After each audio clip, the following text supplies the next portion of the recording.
s'abriter. Je n'avais jamais entendu Enrico Macias nous parler d'agriculture. Fanny Agostini, bonjour.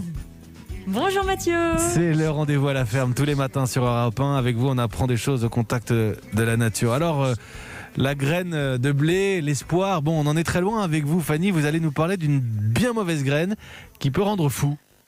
Oui, vous connaissez l'expression avoir un petit grain de folie. Ben là, ça se concrétise.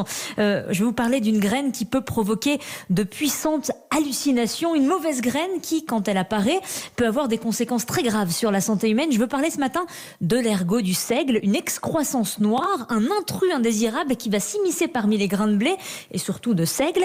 Ça apparaît sur certains épis lorsque le taux d'humidité est propice à son développement. Et c'est en fait un champignon parasite qui produit une substance, les alcaloïdes, qui peuvent contaminer la farine et donc le pain. Là, du coup, on imagine, Fanny, rassurez-nous quand même que la production destinée à la consommation humaine est surveillée.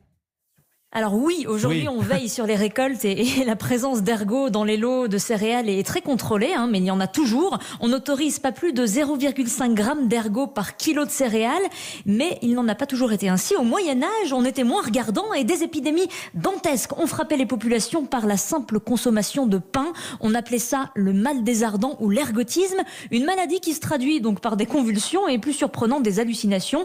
Pour la petite anecdote, le LSD, cette drogue hallucinogène, en est un dérivé. Oui, si vous consommez quelques petits grains noirs, eh bien c'est la folie assurée, Mathieu. Bon, pas de panique. En France, il faut remonter à 1951 pour retrouver les derniers cas probables chez l'homme. Ah oui, je voulais pas vous faire flipper ce matin. Après cette chronique, n'allez pas croire qu'acheter une baguette de pain présente un risque de contracter l'ergotisme. C'est un peu inquiétant quand même.